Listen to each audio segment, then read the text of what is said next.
ನಿಮ್ಮ ಹಳೆಯ ಚಿನ್ನದ ಒಡವೆನ ಅಧಿಕ ಬೆಲೆಗೆ ಮಾರಬೇಕೆ? ಆಟಿಕಾಗೆ ಕಾಲ್ ಮಾಡಿ 8880 ಅಟ್ಟಿಕಾ ಗೋಲ್ಡ್ ಕಂಪನಿ. ಸಿಲಿಕಾನ್ ಸಿಟಿಯಲ್ಲಿ ಯುವತಿಯರಿಗೆ ರಕ್ಷಣೆ ಇಲ್ವಾ ಅನ್ನೋ ಒಂದು ಪ್ರಶ್ನೆ ಮೂಡ್ತಾ ಇದೆ. ಬೆಂಗಳೂರಿನಲ್ಲಿ ಬೀದಿ ಕಾಮಣ್ಣ ಮಾಡಿದ್ದೇನು ಗೊತ್ತಾ? ಇದು ಯುವತಿಯರು ಮಹಿಳೆಯರು ಬೆಚ್ಚಿ ಬೀಳಿಸುವ ಸುದ್ದಿ.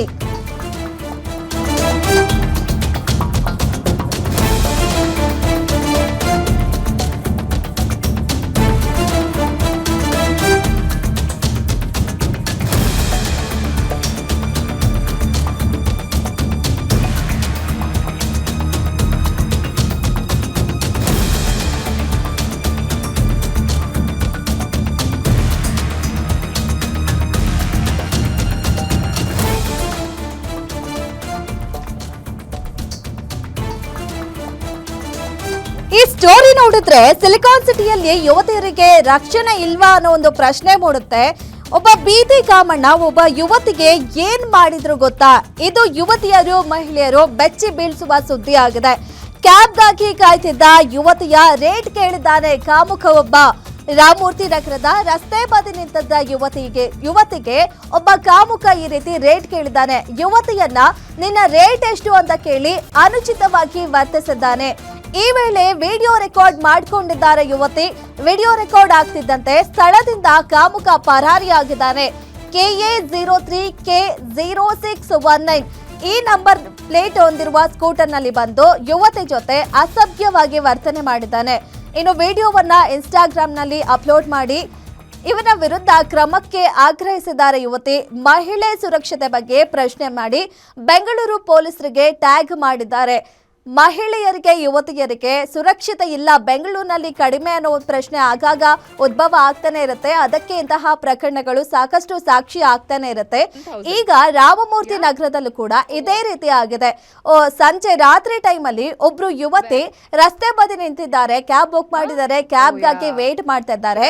ಆ ಒಂದು ಸಂದರ್ಭದಲ್ಲಿ ಅಲ್ಲಿಗೆ ಬಂದಂತಹ ಒಬ್ಬ ಕಾಮುಕ ಆ ಯುವತಿ ಹತ್ರ ಅನುಚಿತವಾಗಿ ನಡ್ಕೊಂಡಿದ್ದಾನೆ. ನಿನ್ನ ರೇಟ್ ಎಷ್ಟು ಅಂತ ಕೇಳಿ ಅಸಭ್ಯವಾಗಿ ವರ್ತಿಸಿದ್ದಾನೆ. ತಕ್ಷಣ ಯುವತಿ ವಿಡಿಯೋ ರೆಕಾರ್ಡ್ ಮಾಡಿದ್ದಾರೆ. ಆತ ಯಾರು ಅಂತ ಹೇಳಿ ನಂಬರ್ ಪ್ಲೇಟ್ ಕೂಡ ಮೆನ್ಷನ್ ಮಾಡಿ ಇನ್ಸ್ಟಾಗ್ರಾಮ್ ನಲ್ಲಿ ವಿಡಿಯೋ ಅಪ್ಲೋಡ್ ಮಾಡಿದ್ದಾರೆ. Where? Oh yeah. Should I give the police complaint? Why the asking me? Who? I'm recording. I'm gonna post this. 1,000. Yeah? For what? Where? Oh yeah.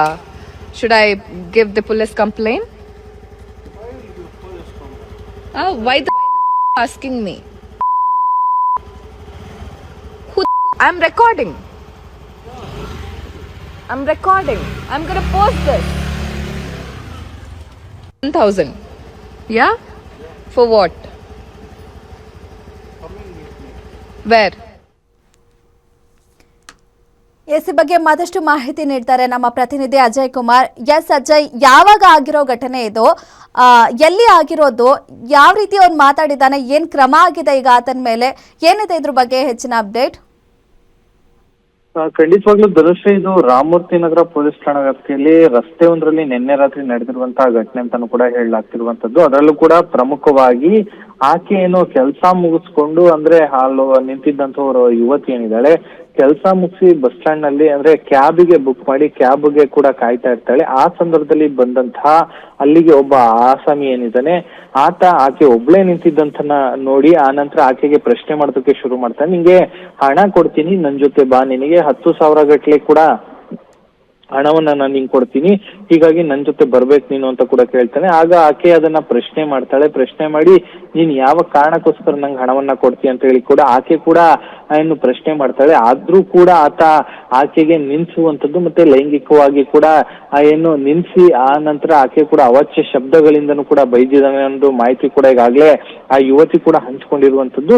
Ramamurthy ನಗರದಲ್ಲಿರುವಂತಹ ಒಂದು ರಸ್ತೆ, ಅಂದ್ರೆ exact ಆಗಿ ರಸ್ತೆ ಯಾವ್ದು ಅನ್ನೋದ್ರ ಬಗ್ಗೆ ಕೂಡ ಪೊಲೀಸರು ಕೂಡ ಇನ್ನೂ ತನಿಖೆಯನ್ನ ಮಾಡ್ತಿದ್ದಾರೆ. ಯಾಕಂದ್ರೆ ಈಗಾಗಲೇ ಆಕೆ ಸೋಷಿಯಲ್ ಮೀಡಿಯಾದಲ್ಲಿ ಈ ಒಂದು ವಿಡಿಯೋವನ್ನು ಅಪ್ಲೋಡ್ ಮಾಡಿದ್ದಾಳೆ ಹೊರತು ಯಾವುದೇ ರೀತಿಯಾಗಿ ಪೊಲೀಸ್ ಠಾಣೆಗೆ ಹೋಗಿ ಆಕೆ ದೂರನ್ನು ಕೂಡ ದಾಖಲು ಮಾಡಿಲ್ಲ. ಹೀಗಾಗಿ ಆಕೆ ಯಾರು, ಎಲ್ಲಿನೋಳು, ಮತ್ತೆ ಆತ ಯಾರು ಅನ್ನೋದ್ರ ಬಗ್ಗೆ ಕೂಡ ಈಗಾಗಲೇ ಪೊಲೀಸರು ಹುಡುಕಾಟವನ್ನು ಕೂಡ ಮಾಡ್ತಾ ಇದ್ದಾರೆ. ಈಗಾಗಲೇ ಆಕೆ ಏನು ಮಾಡಿರುವಂತ ವಿಡಿಯೋ ಏನಿದೆ ಅದು ಸಾಕಷ್ಟು ಒಂದ್ ರೀತಿ ವೈರಲ್ ಆಗ್ತಾ ಇದೆ. ಇದರ ಜೊತೆಗೆ ಆಕೆ ಅದರಲ್ಲಿ ಏನೋ ಗಾಡಿ ನಂಬರ್ ಕೂಡ ಹಾಕಿದ್ದಾಳೆ. ಪೊಲೀಸರು ಈಗಾಗಲೇ ಆತನನ್ನ ಟ್ರೇಸ್ ಮಾಡುವಂತ ಕೆಲಸಕ್ಕೂ ಕೂಡ ಮುಂದಾಗಿದ್ದಾರೆ. ಯಾವಾಗ ಈಕೆ ನಾನು ಮೊಬೈಲ್ ನಲ್ಲಿ ವಿಡಿಯೋ ರೆಕಾರ್ಡ್ ಮಾಡ್ತಿದ್ದೀನಿ ಅಂತ ಹೇಳ್ತಾಳೋ ಆಗ ಮಾತ್ರ ಆತ ಅಲ್ಲಿಂದ ಕಾಲ್ ಕಿತ್ತಿರುವಂತದ್ದು. ಅದು ಕೂಡ ಅವಾಚ್ಯ ಶಬ್ದಗಳಿಂದ ಆಕೆಗೆ ನಿಲ್ಸಿ ಆನಂತರ ಆತ ಹೋಗಿದ್ದಾನೆ ಅನ್ನೋ ಮಾಹಿತಿ ಕೂಡ ಈಗಾಗಲೇ ಹಂಚ್ಕೊಂಡಿರುವಂತದ್ದು. ಸೊ ಹೀಗಾಗಿ ಈ ಒಂದು ಪ್ರಕರಣ ಏನಿದೆ ಇದು ನಿಜಕ್ಕೂ ಕೂಡ ಒಂದ್ ರೀತಿ ಬೆಂಗಳೂರಿನಲ್ಲಿ ಮಹಿಳೆಯರಿಗೆ ಸೇಫ್ಟಿ ಇಲ್ವಾ ಅನ್ನೋದ್ರ ಬಗ್ಗೆ ಕೂಡ ಒಂದ್ ರೀತಿ ಕನ್ಸರ್ನ್ ಆಗತ್ತೆ. ಯಾಕಂದ್ರೆ ರಾತ್ರಿ ವೇಳೆಯಲ್ಲಿ ಕೆಲಸ ಮುಗಿಸ್ಕೊಂಡು ಹೋಗುವಂತ ಏನು ಒಂಟಿ ಮಹಿಳೆಯರು ಅಥವಾ ಯುವತಿಯರು ಏನಿರ್ತಾರೆ ಅವರು ಈ ರೀತಿಯಾಗಿ ಒಂದ್ ರೀತಿ ಲೈಂಗಿಕವಾಗಿ ಈ ರೀತಿಯಾದಂತ ತೊಂದರೆ ಅನುಭವಿಸ್ತಾ ಇದ್ರೆ ಹೇಗೆ ಅನ್ನೋದ್ರ ಬಗ್ಗೆ ಕೂಡ ಒಂದು ಪ್ರಶ್ನೆ ಹುಟ್ಟತ್ತೆ. ಸೊ ಇವಾಗ ಪೊಲೀಸರು ಕೂಡ ಆತ ಯಾರು ಅನ್ನೋದ್ರ ಬಗ್ಗೆ ಕೂಡ ಈಗಾಗಲೇ ತನಿಖೆ ಕೂಡ ಮುಂದಾಗ್ತಿದ್ದಾರೆ. ಆತ ಅರೆಸ್ಟ್ ಆದ ನಂತರದಲ್ಲಿ ಇನ್ನಷ್ಟು ವಿಚಾರಗಳು ಕೂಡ ಹೊರ ಬರಬೇಕಾಗಿದೆ ಅಂತಾನೆ ಹೇಳ್ಬೋದು Dhanushree. Okay, thank you Ajay ನಿಮ್ಮೆಲ್ಲ ಮಾಹಿತಿಗೆ.